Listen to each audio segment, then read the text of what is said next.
Okay, let's talk about safety on the thickness planer. It's really easy to look at a machine like this where the cutter head is completely enclosed inside of this housing and think, man, it would be really difficult to get hurt on this. And while that's true, there are still some things we need to be aware of. So, number one, we're always going to have our safety glasses on. It's one of our top rules for the shop. We don't even walk through the doors without our safety glasses on. Next, and this may seem like common sense, but I feel like I need to say it. We will never put our fingers inside this machine while it's running. If you get caught up somehow and get pulled in here, that cutter head that I showed you in the overview video will absolutely do some serious damage. It's critical that we keep our fingers away from this opening and the entrance into this machine. Let's talk about the most likely injuries that you might sustain here. The first is a simple pinch.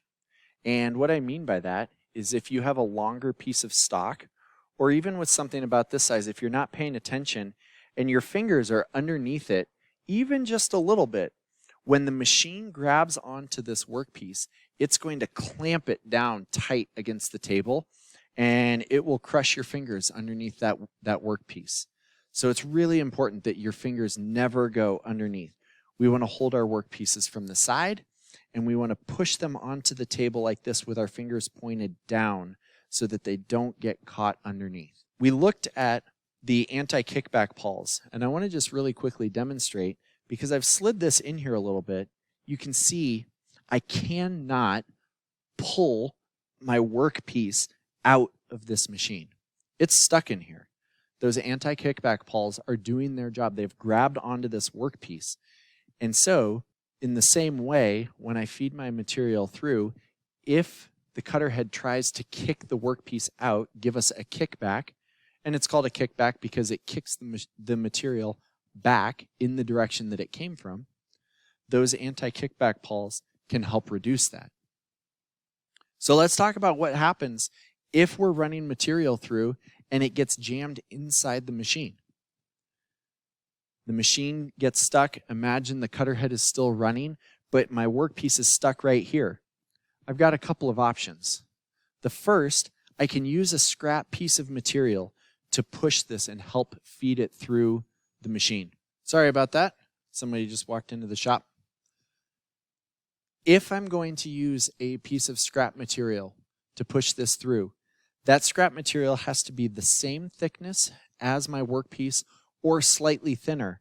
Otherwise, when I get up close to the machine, it will not fit under the entrance bar here, or it will fit under and then it will in turn get jammed in the cutter head. My second option, if I simply cannot get it moving, what that most likely means is I'm taking too aggressive of a cut. I've tried to cut too much material off in a single pass. So what I would do is turn the machine off and wait for it to come to a complete stop. And then I can use the adjustment handle to lower the table a little bit until I can release my material.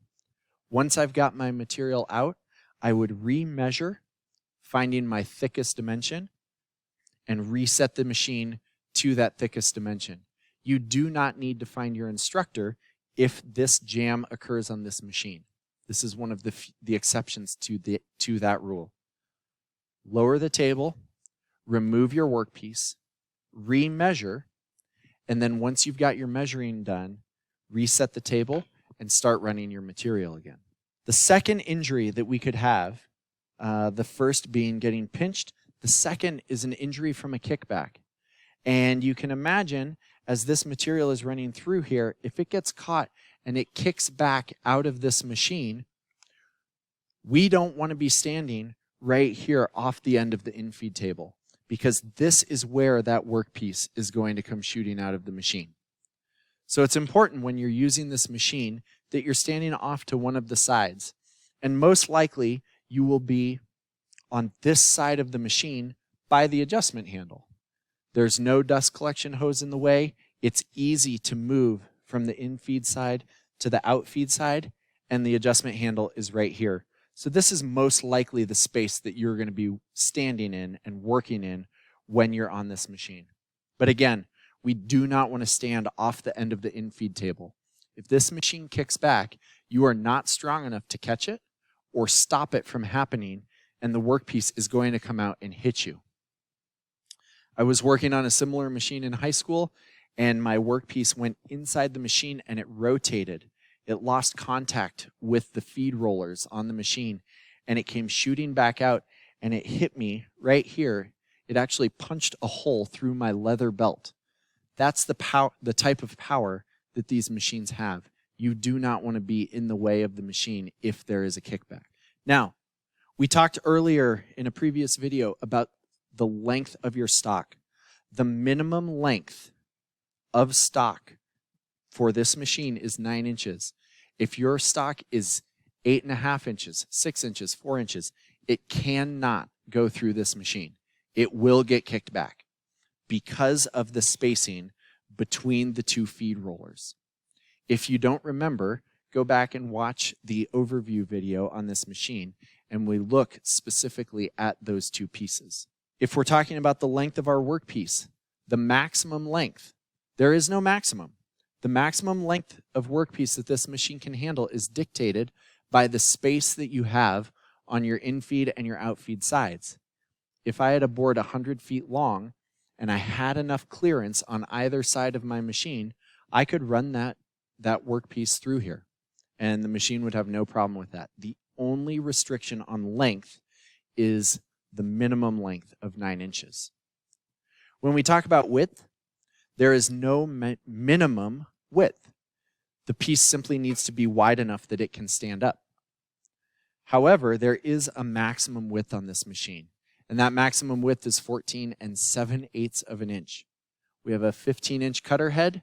Our workpiece has to be slightly smaller than that. So a maximum width of 14 7/8, a minimum length of 9 inches. As long as your workpiece falls within those constraints, you can run it through this machine. We want to make sure, like I mentioned, that we always have our safety glasses on. For some reason, many people feel like this machine in particular, you should have gloves on.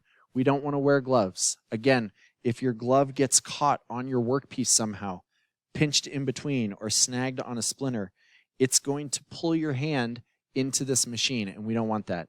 So no gloves. Yes to safety glasses. And then, of course, hearing protection is recommended, not required. If you would like earplugs, we have them available for you. The last thing to know about this machine from a safety standpoint is that the machine controls the speed. If you watch the operation video, you see that the machine takes the piece and pulls it through and makes sure it's feeding at a consistent rate. We do not control the speed of the machine. So I'm not going to force my workpiece through from the infeed side, nor am I going to go to the outfeed side and pull really hard and try to speed up the machine. The machine controls the speed. Following all of these guidelines that I've just laid out, as well as observing the steps that you've seen in the operation video, can help minimize the possibility of injury when you're using the thickness planer.